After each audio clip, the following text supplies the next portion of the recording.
Hi, everybody. Welcome back to the Chat Inbetween podcast. This week is a good week because we have a good friend of the church, a member of the church called Nik with us tonight. Hi, Nik. How you doing? Hi, Matt. Yeah, not too bad. How are you doing? Yeah. Coping, surviving. I know. Oh, good to Kids, see. kids are going back to school in the next 2 weeks, over the next 2 weeks. That's going to be a big change for me. Brilliant. Oh, Yeah. okay. Good. I think since Christmas, I think most homeschooling parents, the winter homeschool was so much more difficult.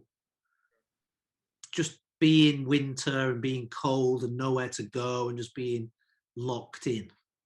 Yeah, So we're happy it's coming to an end. absolutely. I've been lucky in that respect because obviously I've been working quite a lot. I never had a, Yeah, I you've haven't stopped. worked all the way through, haven't you? Yeah, all the way through. Like there was no stop for us. In a way, it was good, but yeah. Hopefully, this will end up soon, and then we'll have a. So just for the podcast, what do you do, Nik? Oh, so I'm a manager of a care home. So yeah, I work in a small residential care home just off on Wells Road. So I've got 27 residents in the home currently, but obviously sadly we lost some of them due to COVID-19. Yeah. So we're recovering slowly but surely from that. But yeah, that's my role. I work for a care home. Because lockdown one for you, I mean, all the way through to sort of November, December, wasn't it? You had a great time, not a great time of it, but you really didn't have much COVID in your home, did you? No, it was all the way since all this start, right up until February the 2nd was when we Right. start having the first case, and that was one of our staff, sadly. That's when it started hitting in the home. Yeah. So we lost a lot of residents, like I said, sadly. But we also only, well, out of all the staff, we literally had only 5 staff who didn't have the virus. All right. Everybody else had the virus as well. So when it started hitting, like every day was like positive. Yeah, and you were very unwell with it, weren't you yourself? Yeah. So that was back in November, the 14th. Obviously, I lost my dad with the virus, and I came back from Macedonia. And then on the 14th day, I just felt unwell. It was like out of nowhere. I had 2 COVID-19 tests when I came back from Macedonia, and on the 14th day, which is Saturday, I was sat on my sofa here watching television, and it started from top of my head and went down my body just like that. So yes, I was really ill with it. I was in BRI, but thanks NHS, they saved my life. So thanks to them, they've been great. They've been fantastic in BRI. I can't say no bad word about them. It was just absolutely fantastic. I brought back. I perked up. I've recovered. I've gone back into work, and it was all good. It was all going well in work, and then out of nowhere, we just had bang. Bam. Everybody. They're so vulnerable because obviously my dad died in April from COVID.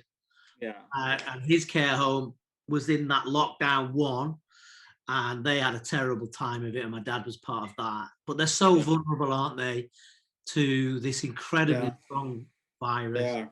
Sadly, it did hit us, but we are on a recovery way now, if that makes sense. It's sad. We lost some really good residents.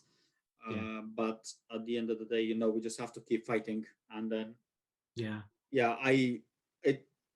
is a hard work at the moment, not because obviously we lost the residents, but also you're dealing with emotional needs, the residents, the staff, everybody's. It's a But cold but they've been so good. The staff has been amazing. Like, mate, honestly, I can honestly say with the experience we had with my dad, absolute legends. Care home staff, they don't get paid a lot. They don't get paid enough. And, one of the care home staff held my dad's hand as he passed away for 3 hours. She was in the room. She cared for him.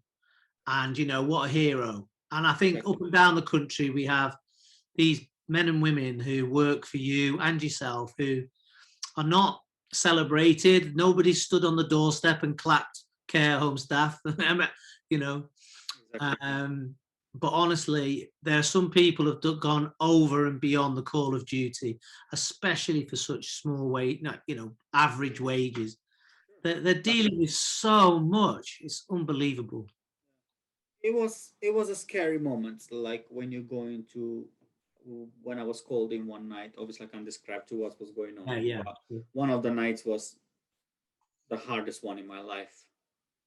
In my career, I never had a night like that or day like that, because all happened within the space of 36 hours. It was the most difficult time of my career, where I worked in health and social care literally, well, since I knew about myself. That's my profession. But yeah, those 36 hours, it hit not only myself but everyone. We were like down to breaking point. But you know what? It's okay. You're just gonna have to say to yourself, we're okay. We'll be fine. We'll be fine. Well, you've made a very special list, Nick. In my career as a pastor, I've probably got, well, it used to be four moments that were incredibly difficult to deal with and to do. One was the death of a close friend who was a lecturer. One was one of my old members of my church who sadly had a stroke and was very poorly. I had to go and visit him. It was just awful. And so on and so on. But you're now number 5 on that list. When you phoned me that morning, wow, you were so low. You were so low. And I could hear it in your voice. You were so upset and so full of sadness and sorrow about those 36 hours. And I came away from that phone call and my heart was broken for you, mate, honestly. It was just like, oh no, poor Nick, he's such a legend. But I said this at the time, and we did say before this podcast that we didn't want to make Nick cry, but I did say at the start, I said at that time, I'd have been absolutely wonderfully happy if Nick was looking after my dad before he passed. I thought that was the best compliment I could say, because knowing you and knowing how much you love people and care for people, it was such a hard thing, wasn't it, for you to go through? Thank you. I'm going to do something not very professional now. I've got to plug my laptop in, but keep talking. That's okay. It was like you said, the relatives were grateful for what we done as a team. I'm not saying, I've done this, I've done that. No. It was the whole team who worked. I'll wait for you.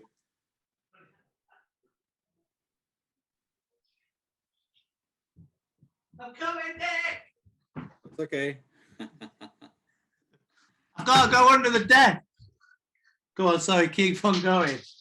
No, it's okay. Yeah, I was just saying, it's it was everyone, whole team, who worked really goddamn hard, and they did. I'm really proud with everyone. So, oh, mate, and you should be. So you should be. Anyway, I'm glad we could talk about that. It's been difficult times. It has been very difficult. It has, but that's part of this podcast, because everybody I've interviewed, from Becky to Chloe to Ebby, we've all got our stories during this year, haven't we? Sure, we sure do, yes. And I think what's really important post-COVID is that we give each other spaces to listen to our stories, because we've just been surviving for most of it. Exactly. And it's not all that it just made you realize a lot of things. Yeah. It hasn't been easy. It hasn't been easy whatsoever. I mean, like I said, since my dad's passing, I've lost 7 of my loved ones, 7 relatives of mine due to COVID. One of them, and they're all young people, obviously I haven't put all on Facebook to what's going on, but it's not, it's okay. Yeah. It's something that sadly you have to say it's okay, because you just don't have another option but to say it's going to be okay. It's got to be okay. And that's it. And that's not minimizing the impact of anybody's death. It's not minimizing the impact of anything, but as human spirit of survival and nature means, I think we've got to say it's going to be okay. We're going to get through this. Absolutely. And like I always say, we don't have a choice but going forward. We don't have much of a choice. Like there's nothing we can do. It's not just us. It's not just my family who's going through it. It's not just my mom who's suffering every day. It's everyone. There's been thousands of people who passed away due to COVID-19. Yeah. And I thought there was a moment in my life, or a period in my life, for a couple of months, where I was scared to open social media. I was scared to check Facebook. Yeah. I was scared to check. I was scared to check Instagram. You know, my phone, because I was like, "What is gonna be next? Like, what's gonna happen next? What am I gonna read?" Yeah. Yeah. So Yeah. I think you're the person particularly who I know who's been impacted by COVID the most in your family life, in your friendships, and in obviously your work life. And what's been wonderful all the way through it, Nick, is that wonderful big fat streak. It's like a lightning streak through you of optimism. And it really has sorted you well, hasn't it, over these months? You know, I've been really blessed. I've been blessed in a respect of my church family. I'm talking about our church family here and in Macedonia. Obviously, you know, there's been a great support. There has been a great um, attitude towards me from people. You know, like I was that's bombarded nice, with isn't it? messages. There's people from my church who are from our church who uh, were literally texting me every single day. Uh, and you know, and that is what means a lot to me.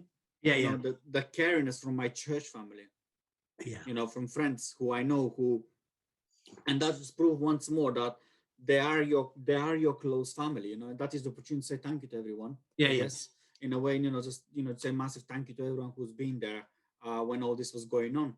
Because, you know, I am a private person. You know, I don't really No, intend to go around and say, oh yeah, just to let you know this happened to my life. You know what I mean? no. It's very rarely where I would share something.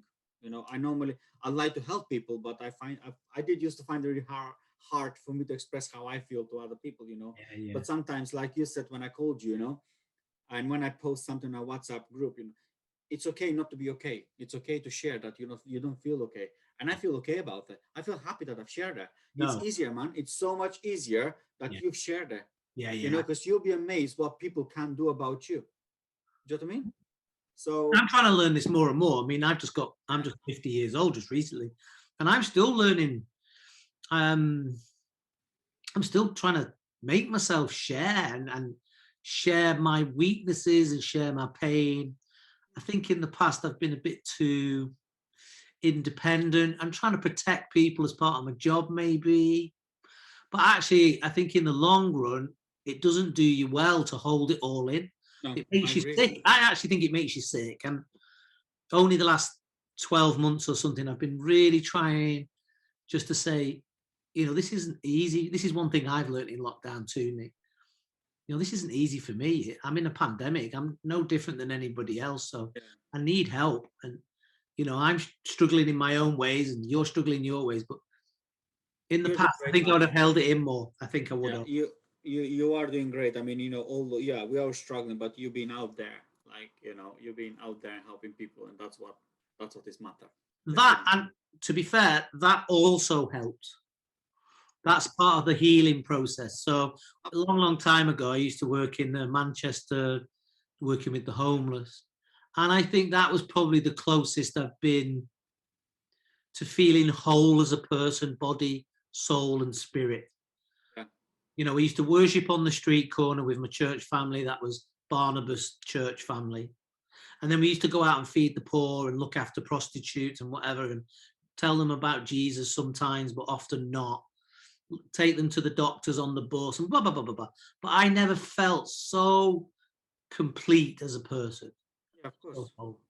Hmm. And I think that through lockdown, visiting you, helping you, or visiting Sandra Ray, whoever it is that whatever I've been doing, that service in the storm is actually healing. Yeah, yeah, I agree. It Yeah, is a way of healing. Absolutely, yeah. absolutely. Yeah, And that hmm. actually was quite a good. I'm going to keep that service in the storm. If anybody's a singer songwriter out there, Hillsong, if you're watching. Yeah. Let me Service take in that. the storm. Anyway, Nick, thank you. Before we started, we did say we were just going to be careful about how we spoke about it, but I really do appreciate your openness because you have had a tough time with it. So let's start with the questions. Okay, And far let's out. learn a little bit more about Nick and a little bit of chat in between. So the first question is, have you got any phobias, Nick? Have you got any phobias? But you know what? I was looking at the questions, and I don't really think I do, to be quite fair with you. Good. No, I was thinking like, what could be phobia for me? Like what? I'm not scared of snakes. I'm not scared of rats. I'm not scared of mice. No, I don't. Good. I was literally really trying to hard. The classic phobias. Heights. Are you good with heights? I've done jump of airplane. I've done. Have you? I've done yeah, that was in Las Vegas a few years back. I've done all that. I love it. No, I you've love done adrenaline. that. Was that? Yeah. Did I know you when you jumped out of an aeroplane? Yeah, you did. Yeah, you did. Right, Why man. don't you go on Facebook and check my photos? I've got photos where I've jumped. Oh, I do not doubt you, my friend. That's something crazy that you would definitely. I love Nick loves airplanes, choppers. Nick loves all that, and then everything what's up in the sky, I love it. Yeah. Like, this is gonna sound really weird, but every time when there's a plane flying over, I'm just like, oh yeah. I just love it. Like somebody out of the Amazon jungle, like a plane. Look at my yeah, save me. But it's I love it. When I go at there has been several times where I just go up at Bristol airport, and when flights operate, just taking planes taking off and landing, because my biggest wish in my life was to be a pilot. That was my biggest wish in my life. Oh, I mean, come on, imagine the passenger with me. I'll probably be more talking to them. I was going to fly them. So yeah, anyway, you're not meant to somersault 747s. I know. So yeah, my biggest. But no, my biggest wish was to be a pilot. And, that's interesting. Yeah, did you see that the David Blaine thing on YouTube when he went up with the balloons? I didn't. Everybody talked about it. I didn't see it. No. That was incredible, yeah. And then he got up to 26,000 feet, and then he just unlatched and then skydived back. That'd be amazing, man. Oh, I've done that in Las Vegas. Oh, I've never jumped out of a plane. I haven't done it. I would do it. I just haven't done it. I don't know why I've not done it, but I would do it. But yeah, maybe we could do that 2021. Of course we can. I've done it in Las Vegas. It wasn't expensive. It was like $250, something like that. But what was the best thing about that? For you? What was the best thing about jumping out of the plane? Fighting a fear in yourself. Was we feet dangled over the edge, and then yeah, and then we sat at the edge of the plane. They opened the door, and then I was gonna say, "Hang on, I don't want to jump." It was too late. I was already done. I was like, "Oh my god, I don't want to jump. I don't want to," but it was too late. It was too late. You were already done, and no, it was a fight and a fear. Like, yeah, I'm not afraid of anything. I think I'm not afraid of anything. But it was something that you were like, oh my god, what if it doesn't open? What if of course. I mean, there's always a risk. There's always a risk, but then you were like, but then I was like, there's more people down below us, so we'll be all right. They'll catch us if we. So it was okay. It was, but fighting a fear. You know what? Because I did a parachute one once. When you go behind a boat, the parachute, like the speedboat, and you're on a parachute. Yeah. So when you take off, it was exhilarating. Then about 10 minutes into it, I thought, oh, this is a bit boring. Yeah, that was a free fall, which was about 5-6 minutes. You were down. Yeah. I can't remember how many feet in the air we were, but so it was quite a quick experience. Yeah. Amazing. Well done. Have you ever bungee jumped then?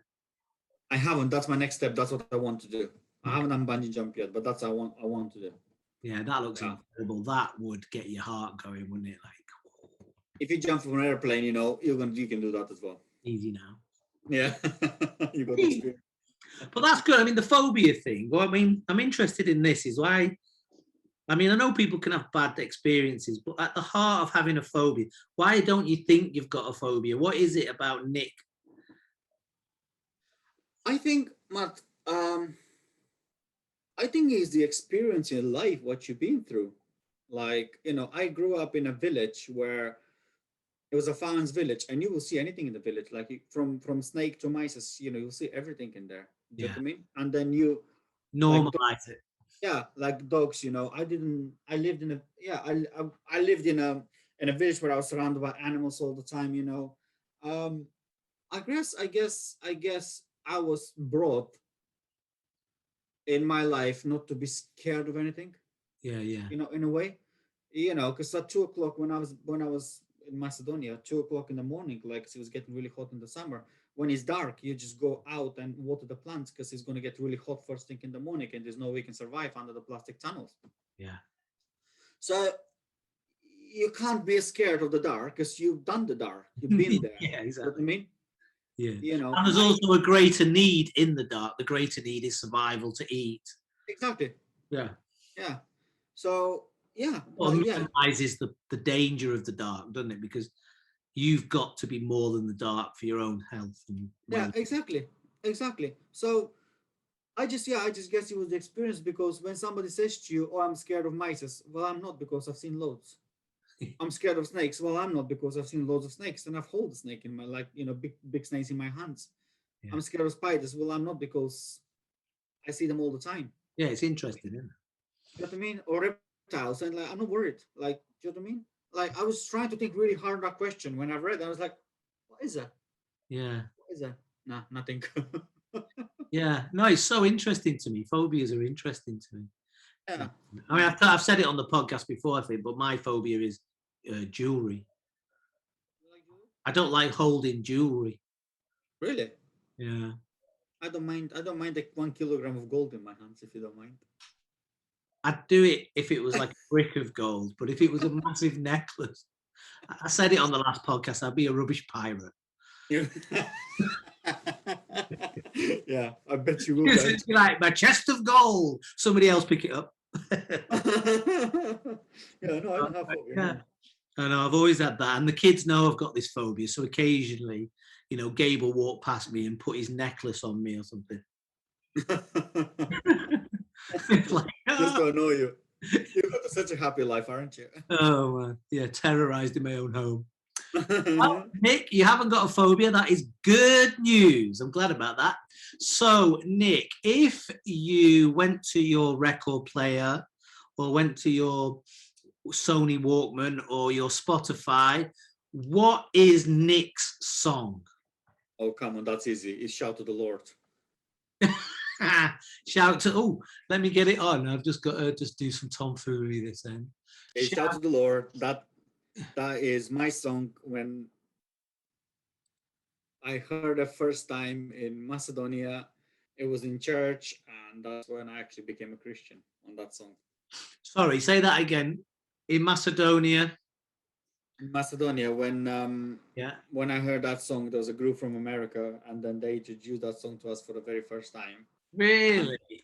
Although I was going to church, I thought I was a Christian, but until I heard that song, that's when I realized I was actually. And have you got a favorite version? Nothing compares to the promise I have in you. Oh, what's this one? Let's go. Hear that? Oh, that's a bit...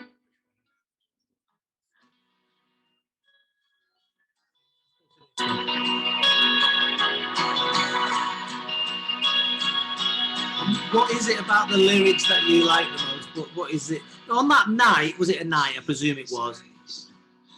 It was a daytime. Oh. It was a day, and then when we heard, and I stayed in the church for a very long time. All of my days, I want to pray. It was the wonders of your. It was the whole song. It was kind of putting my life on the table. Yeah. Like the words, what they were saying, and all.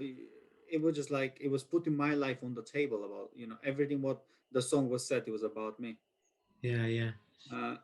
Like a spotlight was on you. Yeah, absolutely. And then it was like, shout to the Lord.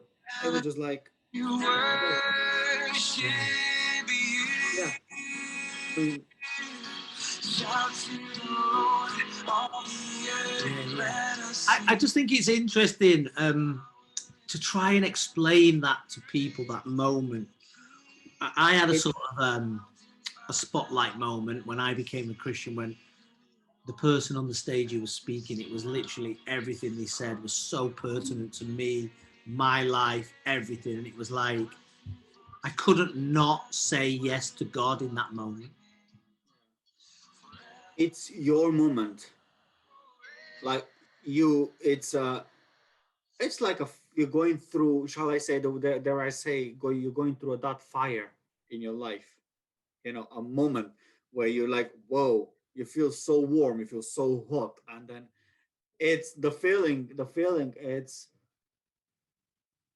it's unexplainable feeling. It's a good unexplainable feeling, and then you're like, I'm a Christian. I'm a Christian now. I've done it, Yeah. and then it was a moment. Like I stayed, like I said, for a very long period in the church. It's a long story, and and I've started seeing things differently Yeah, after. yeah, yeah, yeah, Although I was, I wasn't worried what kind of shoes I was going to wear to school the following day. I didn't give a two bonkers about it. yeah, Whereas before that, I did. The small little things changed you, yeah, yeah, and and it was a very good feeling. It's a long story, which obviously we can talk about this some another time. How my life after when I became a Christian. yeah, You know, but what I also noticed is, Matt, when I became a Christian, um there was a lot of questions, like where I don't agree with things what was going on around the world, and you see the things differently yeah. than before. I don't know how to explain that feeling. I know whether you had that as well, Oh but no, I had that experience too. It was like I became a Christian in 1994. I was into the club scene in Manchester, loads of clubs, love dance music, and heavy drinker, heavy smoker, and whatever goes with that world. I became a Christian, and the next time that I went clubbing, oh my the life, same. it was I, I, well, I couldn't do it. Yeah, I, I I couldn't can give tell. myself to it. I saw it was like my eyes had gone like 20 feet big. Yeah, yeah. See the whole world, and I didn't fit into it as well as I used to. You know, Absolutely, but that's what I'm saying. I mean, I can tell you, I can. Before you became a Christian, I can say the numbers on my hand how many times I've been to clubbing. I don't like clubbing anyway. I'm yeah, not that kind of guy. Who likes clubbing. Um, but it just had a whole different perspective about yeah, life in general. I yeah, mean, I was never ashamed to say I'm a Christian. The world knows I'm a Christian. And I'll quite happily say to everyone, I'm a Christian. But then after that, I wasn't worried. I can say, oh yeah, I go to church every Sunday, yeah, and that yeah, is a fact about me. You either like your zipper, just yeah. I go to There church. was a certain newfound confidence, boldness, Exactly, certainty. exactly. When you go around town, you got people who goes this loud music around, on the windows. Well, I do the same, but only with shout to the Lord. I'll put the windows down. I'll put shout to the Lord right up to and I'll listen to Christian songs, and then people are just staring at you, looking at you. I was like, what? What's wrong with my song? Yeah, no, So no, what? I agree with you. I do think, going back to what we said earlier about body, soul, and spirit, there's some sort of amazing connection where there's. I like the word harmony around it. I Yeah, think I found some harmony about who I was in the world, a harmony in my relationship with God, obviously, but also a harmony about how I look at the world and wanted to be better in the world. It was a very harmonizing time for me, that yeah, moment. yeah. Of course, Like it's things just healing. came together, like, and afterward, your journey goes a bit like this, but in that moment, it was really like I felt complete, I felt whole, I felt right, I just felt how I should be. There's a Yeah, lovely phrase, truly human. I think I felt truly human for the first time. yeah, yeah, yeah. It's just a feeling is amazing, And I like I keep saying, I'm proud to say to the world that I'm a Christian, Yeah, you know. And then I guess being a Christian to everything what's been going on lately, yeah, it's what helped me going through. That makes sense. Being a sure. Christian helps a lot because you know your faith, you know your God. Massive. So and the hope and the optimism. It's all there, isn't it, Nick, in being a Christian? Absolutely. Absolutely. Shout to the Lord. Okay, I'll give you that one. Thank you. But have you got a cheesy pop song one as well? What? A cheesy Oh. pop song. Pop song. I don't like pop songs. I like I Don't Want to Miss a Thing from Aerosmith. Ooh, what's that one? I don't. Not had that one yet. I don't want. Oh, I don't know. I'll Aerosmith. probably know it when I play it. Hold on, here we go. It's kind of a really nice song. Is it a ballady type or a rocky one? Yeah, yeah. And it doesn't remind me on any of my ex, so it's all good. Long intro. It's just fast forward.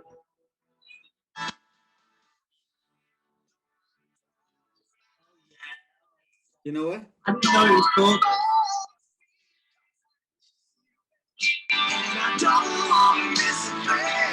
Who did it Even again? when I dream of you. It was in the movie, wasn't it? You remember the guy who went up in the Oh, the space? astronaut one. Meteor. Miss you, baby. And I don't Bruce want to Willis. miss a thing. Oh, is that off this? Nice. Oh. Really I'm close to you. A bit of soft rock for me. Your heartbeat. You What know, was I'm not into rock and stuff like Yeah. that. You know, it's not my kind of thing. That's a good song. I'll give you that one. Shout to the Lord. Well, there's no wrong answers in this podcast anyway. They're all your answers, so they're all right anyway. So, yeah, shout to the Lord, and I Don't Want to Miss a Thing by Aerosmith. Nice. Cracking, good answers. All right, moving on. Okay, we're going to mix them up a bit. So, you're not allowed to say Jesus Yeah. because that's the easy answer. Because Yeah, everybody's. exactly. So, who is Nick's most favorite biblical character? Again, that is to answer with the Book of Solomon or Solomon. Yeah. You're gonna ask me why, I presume. Why? It was about the story about the two women, with the baby. Oh yeah, nice. I found Solomon really inspirational, and why I find inspiration is because I'm not saying I'm perfect, but I think I'm a wise person. Okay. You know, I think sensibly in life. You Yeah. know, I like to keep things simple if I Yeah. can. I think Solomon was dealing with the things in while he was doing it. He was doing a very. He knew what he was doing. Like when the mothers brought the baby and Yeah. you know and said, okay, we'll take the sword, we'll cut in half, and then you can have one half, you can have the other half. The mothers didn't. You Yeah. know, one of the mothers said, okay, well, just give the baby. I'm stepping back, and then that's how Solomon figured out who's the mother of the baby. Yeah. You know, I guess it's him. There's a lot of all right. Every single person in the or almost everybody made a sin at the end, but that's a different story. But while he was doing it, or when he was a man of God, he knew what he was doing. Yeah. It's attractive to you. Exactly. Yeah, That's I what think I like. it's the wisdom of it. Mm. It's I know what you mean. I've said this before, but I did this coaching course just recently. It's been very inspirational to me about, and why it's inspired me is about adulting well, about becoming a good adult. Yeah. I think what you're saying there is Solomon is taking his time, he's thinking it through, Yeah. and his response is the right response in the right moment for the right people. It's not like Solomon as a king, like saying, right, I'm going to torture you to tell me who's the real mum. It's a really clever, wise way of dealing with other humans. Yeah. Yeah. You know, he asked for that from God. You know, when God asked him, "What do you want?"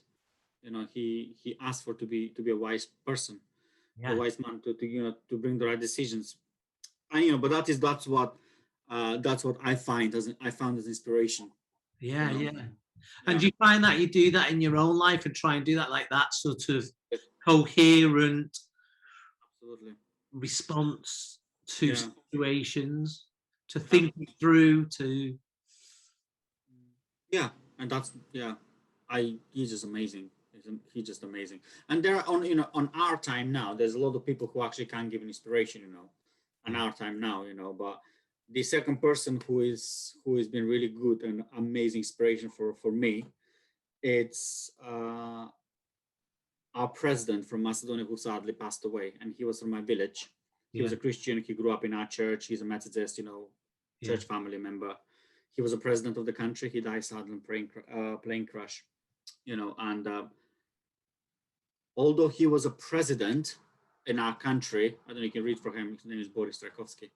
Um, although he was a president of the country, he was a Christian, and he was not afraid to go and say to the world, "I'm a Christian." yeah, On yeah, Sunday, he used to preach. That was his. Although he was a president, he used to preach, and he was inspiration not only to my country, not only to me, to yeah, globally.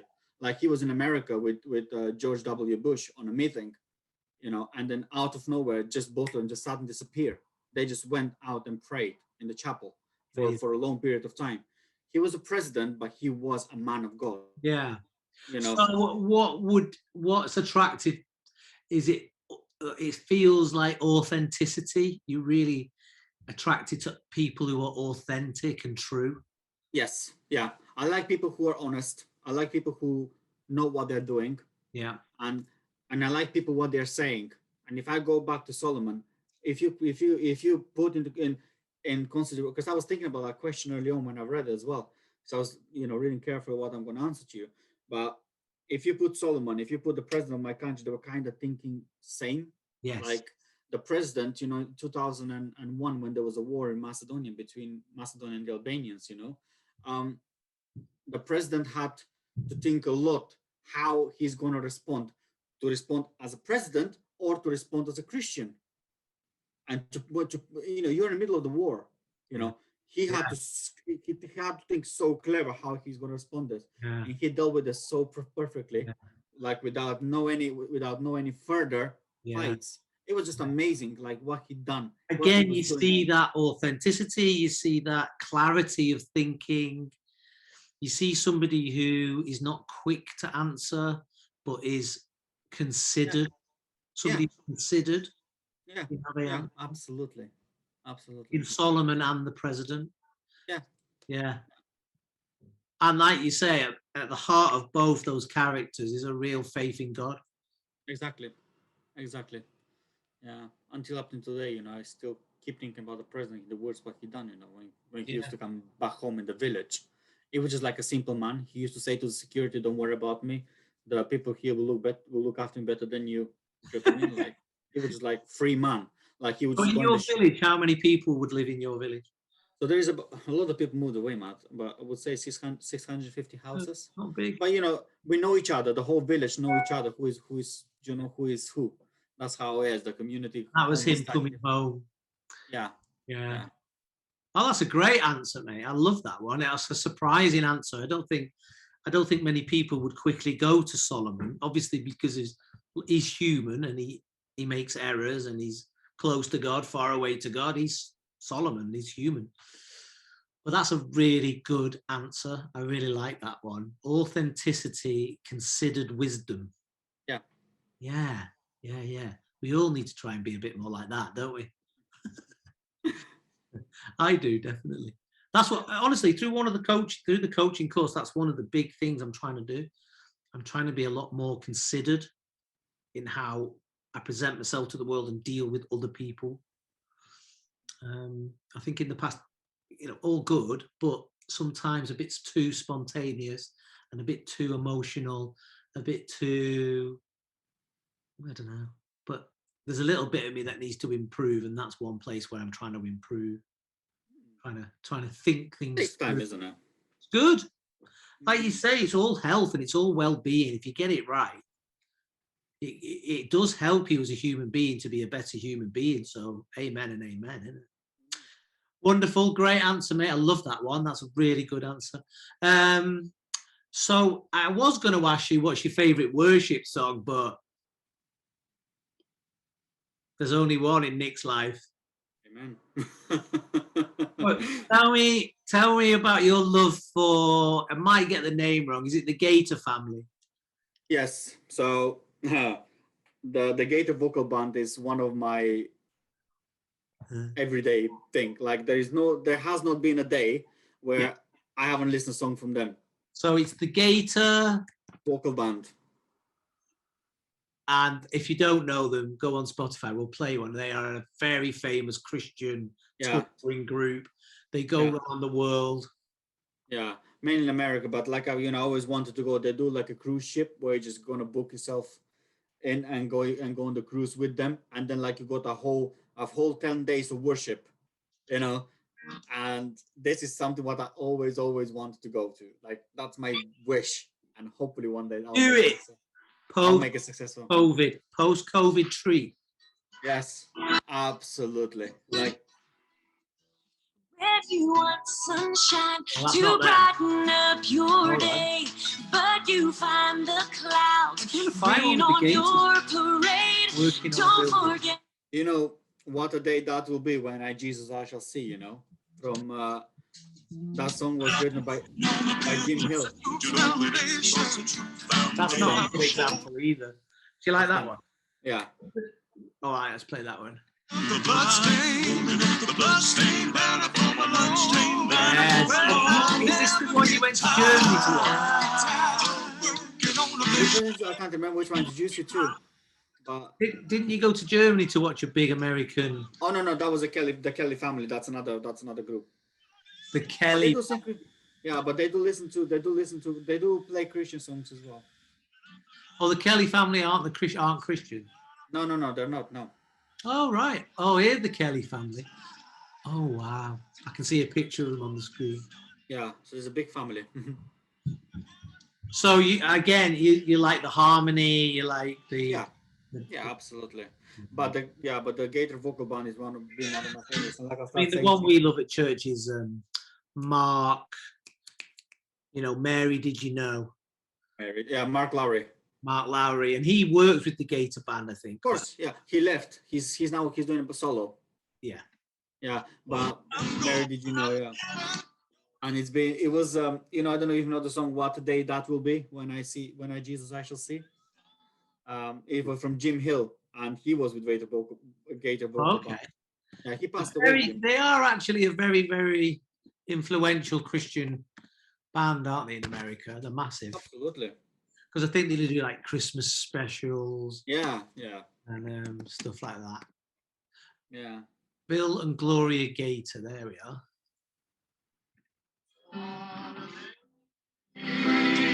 That will be when my Jesus I shall see.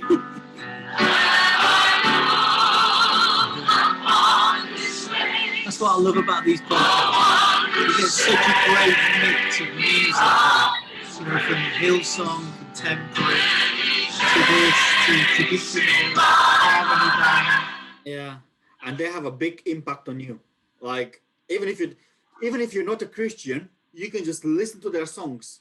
Yeah. Like even if you're not a Christian, it's just they're just amazing. Like Well, that's definitely been a theme that's run through the podcast about listening to Christian music.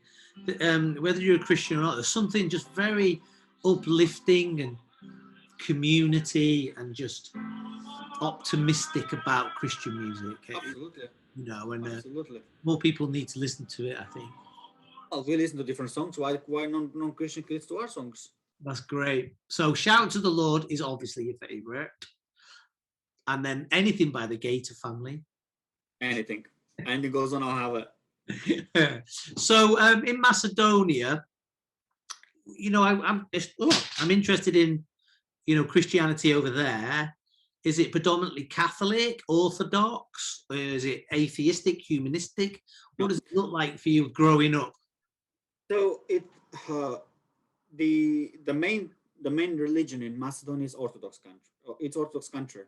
Yeah. But it's multi-ethnical, so you got multi-ethnical religions. So after the Orthodox, we'll have the Catholics, then it'll come the Muslims, Yeah. and then the Methodists and everybody else, and so on and on and on and on. But it's multi-ethnical. There's mosques, there's churches, Orthodox churches. There is, it's every religion, and it's okay.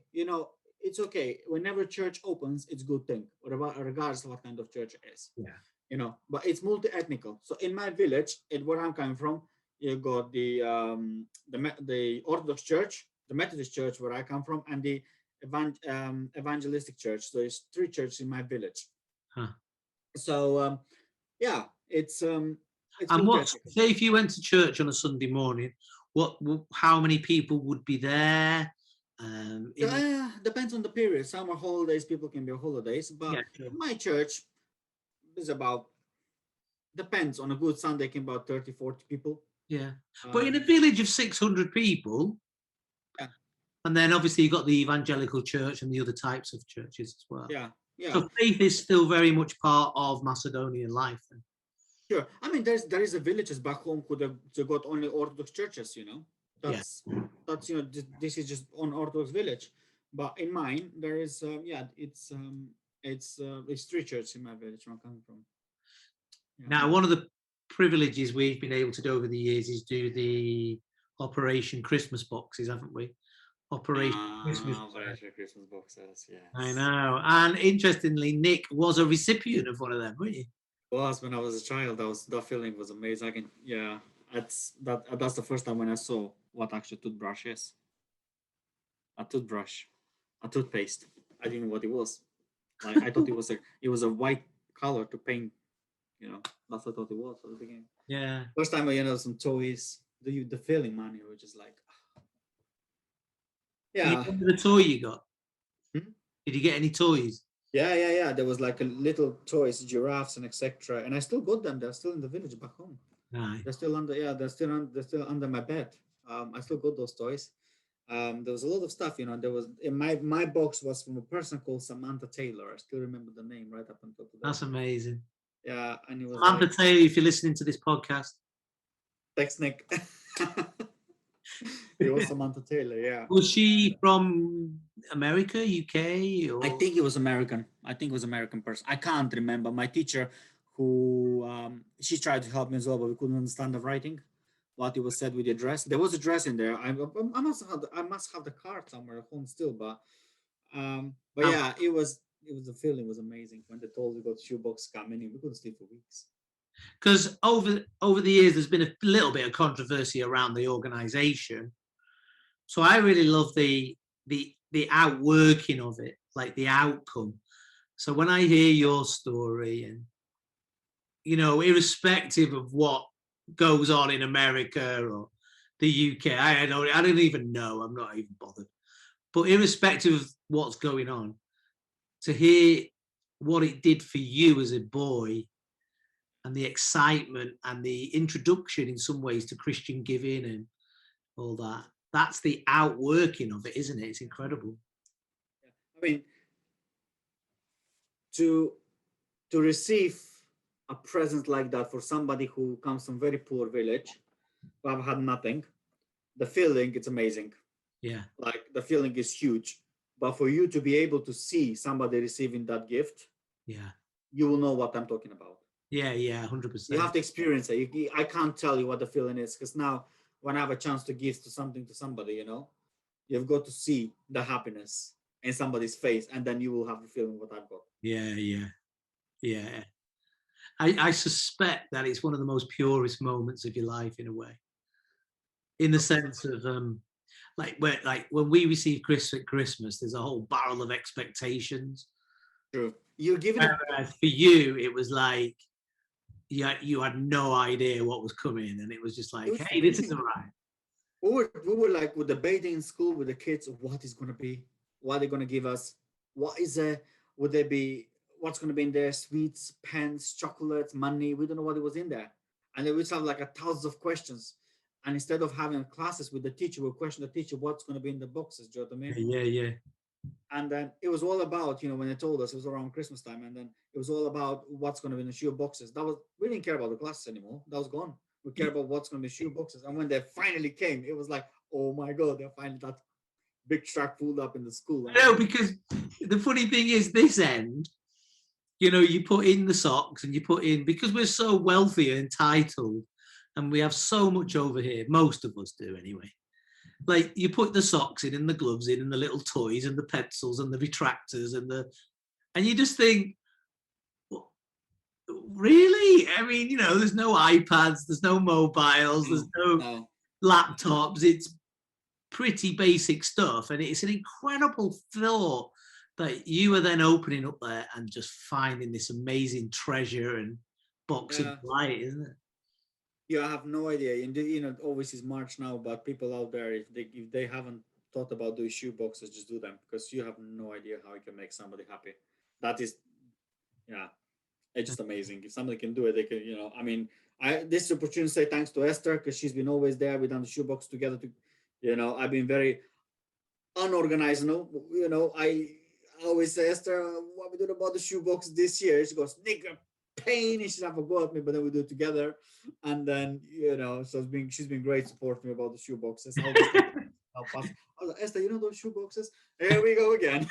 So it's been great helping me to do them. I mean, sadly, I mean, that's one of those implications that you don't think about COVID, but obviously they probably wouldn't have been shoeboxes. It wouldn't be sad, really sad. Really, do 2 each next year. Yeah, absolutely. Great, mate. Thank you. That's great. Thanks for sharing. No, brilliant. Thank you. So, what is Nik's favorite film of all time? Not what people think is the best film, but your favorite film. What's your favorite film?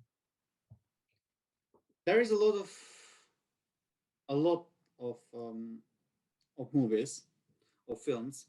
I like comedies. Oh, okay. You know? But the first movie film who took all my attention, I guess it has to be Titanic. Oh, good choice. Yeah, I guess it has to be Titanic, because that was the movie who I watched probably more than about 100 times. Were you one of them? I'm one of them, sadly. Sorry, world out there, but I am one of them, sadly. I watched that movie. I only saw it once, but I only tend to watch movies once. But I did enjoy it. I thought it was a great, spectacular epic. Yeah, I'm one of those people who watched Titanic and cried every time when I've seen Titanic. Really? That's what I was going to say. What is it about that film that made people go multiple times? Like you, 10, 20, 30, 40 times some people went. I mean, the answer is simple. You've got a love and tragedy who comes together. And that's why Titanic is about. And the tragedy is happening at the moment where you got romance going on, you know, and that is I guess that's the bit of it. It was about the tragedy and the love and the romance going on between those two people. Do you know what I mean?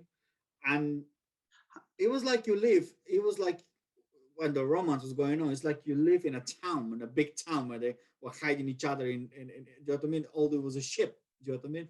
But it was like someone's come from a poor family and someone's come from a rich family, do you know what I mean? It was like, I just love the movie, you know, and I think that's the bit of it. The fact that it's a romance, and it's also tragedy, you know, especially when the ship hits the ice, you know. Yeah, I reckon that. Yeah. So how old have you been about when that came out? Good question. I don't know.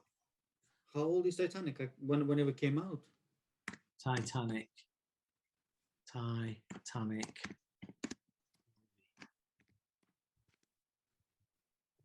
we go. Oh, 1997. 1997, you see, but you know, I know a lot about Titanic. You know, I was looking at when when they were discovering it, what they were finding inside. Do you know what I mean?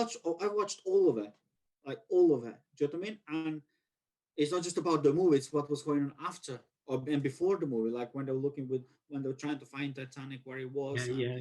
You know, and you see him just lie down there on the seabed. Do you know what I mean? It just, and you're like, incredible. And then, you know, things what they used to say, I guess there's a bit of Christianity in there and faith. This ship will never sink. Yeah. Do you know what I mean? So, it's a very good story. And it's sort of Shakespearean, isn't it? The actual story of the Titanic in the film. You know, a bit like it's Romeo and Juliet on a ship. You know, all rich. So there's a real rich history of drama and writing around those subjects. He does it very well, David Cameron, not David Cameron. What's his name? The director, John Cameron. John Cameron. No, it's something Cameron. I can't top my head, not David Cameron. He was the president. He was the prime minister.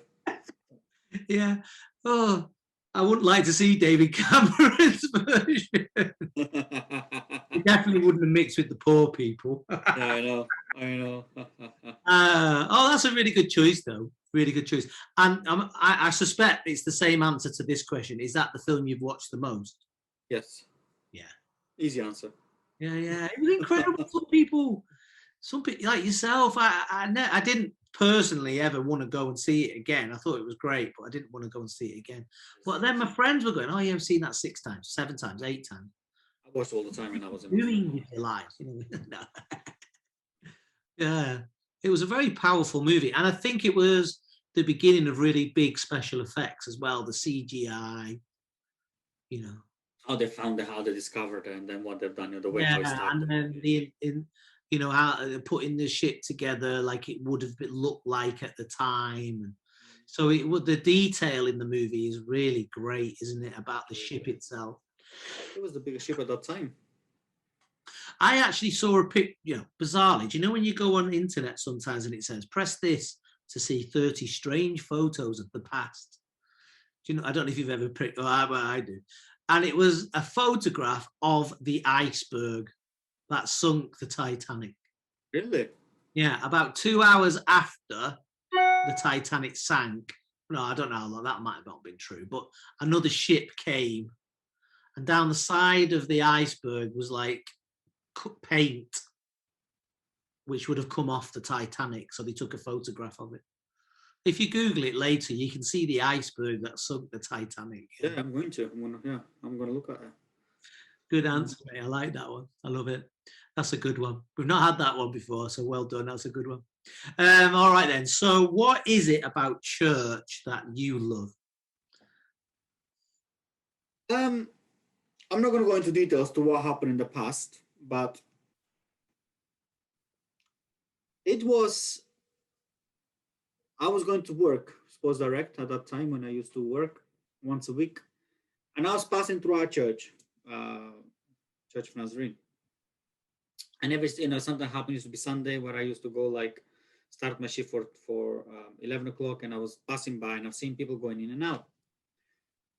Like I said, I'm not going to go to what happened in the past, but I was searching for a new church or looking for a new church, and I've tried a couple. It was okay, but it was not something to move me to say, this is your place, man, and stay here. Yeah. And it happens one Sunday, and I was passing by and I moved nearby here, and I said, I'm going to try that church, where I'm now. Yeah. I don't know if you remember our first conversation when you came and say hello to me before the service and after the service. I pulled you on the side after, and I said to you, how did you know about my life story?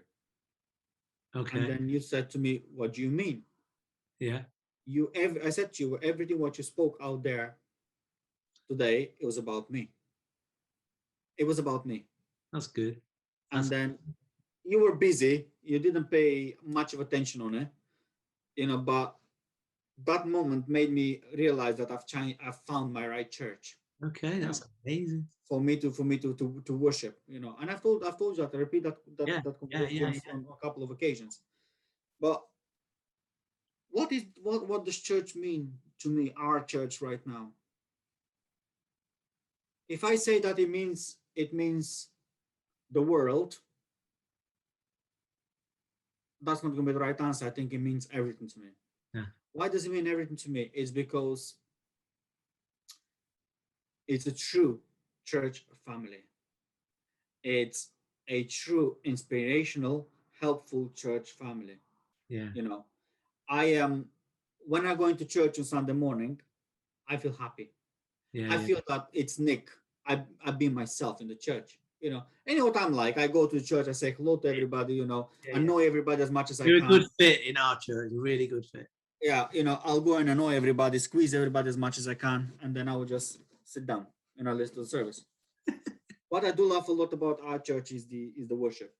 You Yeah. know, um, me taking part sometimes here and there when I can in the worship. Wow. You play, Paul and Elga when they play the guitars and etc. It was about the worship. I'm a person who enjoys worship. You Yeah. know, I I love helping in the church. I love being involved in the church. Yeah. Yeah. You know, we done a few things together. Yeah. Yeah. Yeah. There's a lot. But it's it is like a home to home. Yeah. Yeah. That's how I find it. You Yeah. know, I am I'm sort of person who likes to pardon me, who likes to get on with everyone. Yeah. Yeah. You know, Definitely. and I just go in there and I'm just myself. Yeah. When I Well, go in the church. I really like that because that's one of my hopes for any community that I'm involved in is just again authenticity. I want to deal with people who they are. I'd much rather somebody represent themselves authentically and truthfully, and whether that's whoever that is. Yeah. Yeah. And I want to create an environment and our church. And actually, even before I joined the church as the pastor, when I came to the church, there was an openness and an acceptance of others. There's a real big fat dollop of grace in our church. Even before I was there, I've just built on it in that sense in my ministry. And there's no, It's a know, very it's authentic community. exactly. And Come as you are. Just come as yeah, you are. We won't exactly. judge you. We just want you there. Exactly. Yeah. And I love going picking up somebody to come to church, trying to help if I can in some sort of way. If somebody new comes to church and go and speak with somebody, say hi, I'm Nick, blah blah blah blah blah. You know what I mean? And just speak, have a chat with the new people. I love it. Yeah. It is personally to me, it's a place where I feel I can be myself. Yeah. I don't have to be professional. I don't have to be professional. Go to work on Monday morning. Yeah. You know what I mean? I'm just myself. Go and eating sweets in the middle of the service. Me, Karen, and whoever sits at the back. We just eating sweets. Yeah, that's annoying though. No, it's not. I know it is. That's what we're doing now. And then you got Ray, who probably gonna nod off, and then we just kind of poking each other and wake up. And so it's just the fun. I'm just jealous because I'm stood at the front and I can't sit at the back with you guys like messing. I know. And then out of nowhere, one of us will say something stupid and we'll burst laughing. Do you know what I mean? Like me getting up to do the collection and I'm like, and I took Karen's sweets and I was like, if you put the paper money, I'll give you a sweet. Do you know what I mean? These little things, do you know what I mean? Like, it's just like, yeah, I just, it's like a second home. No, I'm really, that's what you want from any church, like a welcoming, authentic, absolutely. open. Absolutely. And I think one of the things that I've always tried to do for me as the pastor, as just me, Matt, as a pastor, is to be true to myself too. What I don't like is when I go to churches and up the front there's somebody and they put on a posh voice and they do like the lyrical prayers because that's how they've got to speak. And then afterwards you meet them, they're like, all right, how you doing? Again, I love that authenticity. I would much rather say to the church, look, I'm not perfect. I could never claim that. And I want you to, I'm not obviously going to dump all me on them because that's not my job. But I want people to understand that, I'm a human being too, and I want to be authentic and I've got to be truthful. I like that honesty and I love to receive that honesty from others. Yeah. Yeah, it's a home. It's a really good place. Like, trust me, I enjoy about that church. I have nothing to say. Oh, this is not right. This is not good. I mean, you know what I'm like. I'm easygoing. If I don't agree with something, I'll say how it is. And I'll just say, this is me. I'm open, honest, and transparent. Exactly. But I'm also easygoing person. I just go in there. I just want to an hour and a half in church. I think our community is because we do things right and we try and live a right life. It's a very safe environment. It's a healthy environment. It's a good place. Absolutely. It's just a good place. It's okay. It has its problems. It's not perfect. It's just fine and it's good. And I think if you just come open like that, then you get the best out of it. Absolutely. Yeah. Yeah. No, thank you, Nick. No, that's really good. That's what every church should aim for too. Yeah, definitely. So, you've committed a terrible crime, and unfortunately, Nick, you've only got one last meal that you can ask for before justice is done. So, what is your final meal? Beginner, starter, main, dessert? In Macedonia, Oh yeah. Sunday morning, or sorry, Sunday lunch is start is soup, Macedonian soup. What sort of soup is that? What's it made out of? It's like with pasta, but you put like different vegetables in it, like carrots, broccoli. So like the vegetable pasta soup. Yes, you've tried it, haven't you? I did at your house, I think. Yeah, soup, and then you have rice and chicken with the oven. Rice and chicken that's cooked together for main. Salad, and then Macedonian salad. And then for a pudding, I'm not a very big fan of sweet, but I would definitely gonna go for Esther's banana cake.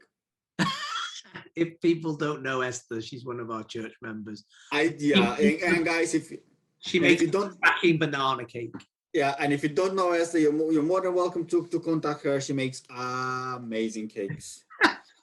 Yeah, so I really like this, Nick, because what I like is your loyalty to the Macedonian starter and the Macedonian main course. Yeah. You're in Britain, England, one of the greatest places for food in the world, and yet there's only one place for you, home. I like it. So it's a vegetable pasta soup, Macedonian. Yeah. So the chicken, it's a roasted chicken, and then it has rice with it. Yeah, it is. You cook the chicken in the oven. It's not the whole chicken. Like you got bits and bobs from the chicken. You cook it. Okay. With the chicken leg and etc. Is it flavored in any way? Yeah. I put pepper, some stuff from Macedonia. It's called vegeta. So I put that inside. Make it nice. Vegeta, yeah. It makes it nice and tasty. Yeah. That goes in the oven, cooks in the oil. Obviously, by the way, in Macedonia we eat olive oil. Okay. So that's how we cook. And then once that's roasted, then you take it out. Then you put the rice in it. In the rice, I chop tomatoes, pepper, whatever it is you want to put. You know what I mean? Depends on the taste. And that goes back into the oven, and then you start cooking the soup, and then it's my favorite. It's my favorite. Get on the blower and say, Esther. You know that banana cake? Cake. I need it. Oh, wow. Yeah. That'll be nice when we can get back to church more regularly. I will make the soups for the church. The church. We could have an international food night. We done it. I've done it once for somebody. I can't remember what it was. I've done the soup. Let's do it again. Yeah, absolutely. One of the things we're going to do when we get back to church is we're going to change the service structure a little bit, because we're still going to be online for a while. But we're going to bookend it with 2 times of community and gathering. So we're going to put in hopefully we're going to put in a little refreshment bar underneath the balcony, coffee, tea, Esther's banana cake. Esther's banana cake for Nick. That's going to be Esther's new job in 2021, make the banana cake every Sunday. Esther, if you're hearing this one day, just remember what we said, all right? Yeah, so we are going to change it a little bit, just in response to COVID-19. I think one of the things we've recognized through these podcasts as well is people's need to feel belonging again, to connect again. So we're going to do like half an hour of tea, coffee, connecting, and then come to worship, ritual, and then afterwards tea, coffee, gathering. So I just really feel a sort of vision for the church and a vision for us, just to reconnect and just to gather and just to be a tribe again. It's going to be, I think that's going to be a real blessing to us, I think. Brilliant. Yeah. So that's the plan anyway. So hopefully April, May, June, when people start to come back, then we can spend some time together, getting to know each other and just really just gathering together and being together. Not complicated, just simple. worship music on, fresh coffee, fresh tea, banana cake. Yay. That sounds like the best church in the world, to be fair. It is. Yeah. Let's do it. Let's go back to the normal. Yeah, I love that. Okay, Nick, got a couple of questions left. Now, the responses I've had to this the last few weeks have been really Christian. Ooh.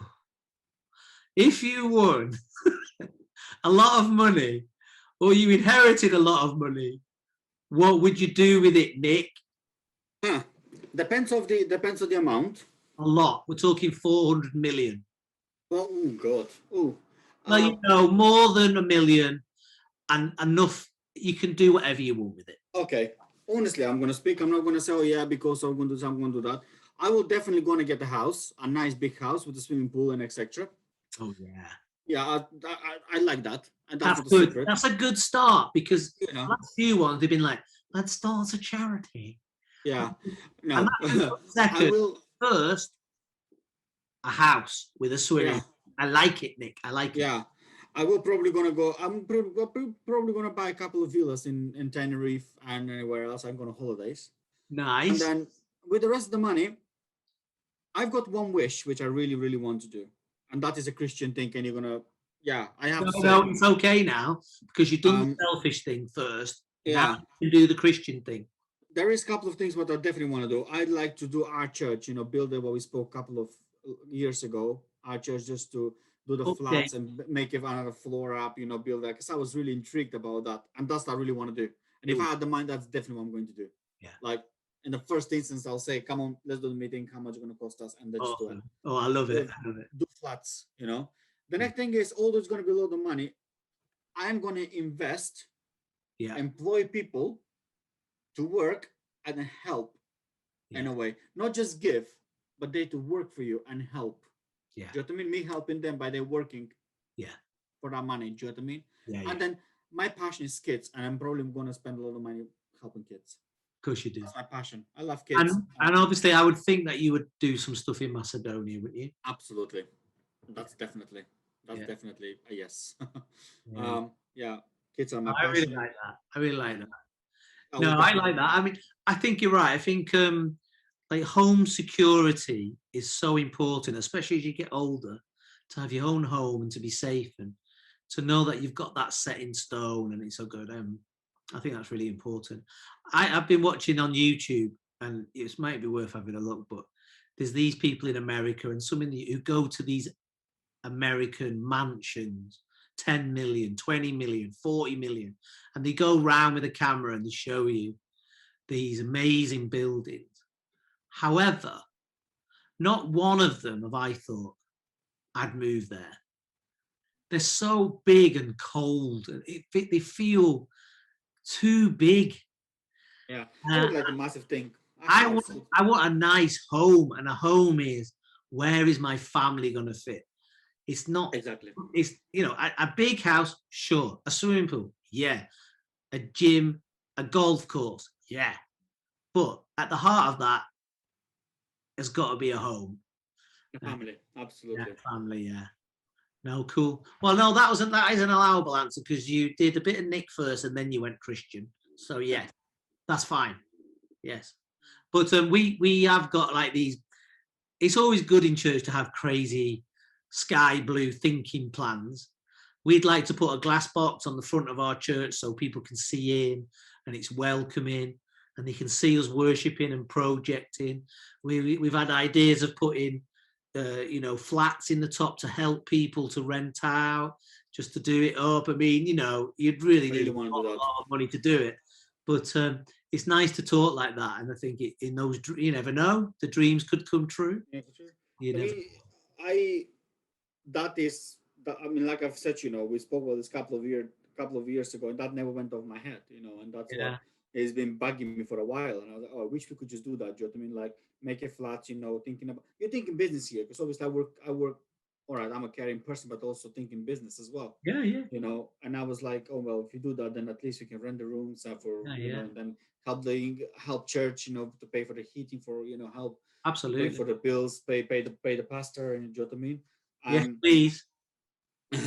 But that is just, yeah, it's just the thought, and that's what I would do straight. Well, I would do that. the funny thing is, Nick, I think you've sort of touched on something which I think for a lot of churches post-COVID is going to be so important about generating income streams to uphold the mission. Not for me to drive around in a Bentley Continental Turbo. I mean, what's all that about? No, thank you. But to uphold the mission of God's mission on earth as it is willed in heaven, I think churches are going to have to look at new structures of revenue, how we care for ourselves, not just through the tithes and offerings, but through hall, building. We have this rich resource for the community that can be used so well. Yeah, absolutely. Unto the glory of God, not for us, to the glory of God. That's what's important, I think. So, yeah. I mean, being able to do a lovely building up like we've got, even better, is really important, I think. Yeah. And it will happen one day, Well, when you come back anytime. We're open on Sundays, people. The sanctuaries, we've got maybe a couple of hours left to do. We've got all the new radiators in. It's all been decorated. It's all ready for you, Nick. Brilliant. Yeah, it's good. It looks good. Oh, that's a good answer. Thank you, Nick. Yeah, awesome. Nick, we've come to the last question. So obviously it's been a horrible year, COVID. And I don't want to focus on the negatives, where there has been a lot of negatives for most people.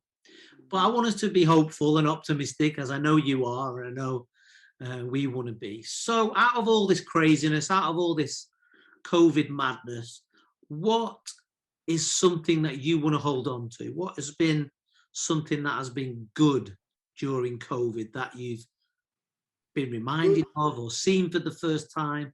What's been good? It's been good, the fact that this is going to sound really selfish, and I feel sorry for the people out there, but I was not left without job. Yeah. I wasn't furloughed. Yeah. That's one thing, that I've had a job. Yeah. It's been. It's sad to say, but there has not been a lot good. It's good, the fact that I had my friends around me, church family, who were sticking by me. Do you know what I mean? It's not sad to say. I mean, it's a global pandemic. I mean, that is the nature of the beast. It's a horrible thing. But then just touched upon a reminder that your family is important, that your friends are important. Absolutely. And I'm grateful that I've got that. And obviously losing few of my family loved ones, due to COVID-19 has been difficult. But I guess I have to treasure what I've got now. Yeah. What we've got as a family, the fact that I still got my mom. Yeah. I still got that amazing person who I love to bits. Do you know what I mean? Yeah. I guess it has been good in a way that I'm happy to be alive. After everything what happened, I guess I have to say I'm happy to be alive. Yes, I've had it, and I thought I was gonna literally die. That's how it felt. That's how it was. When I was in BRI, I was like, this is it. Yeah. You know what I mean?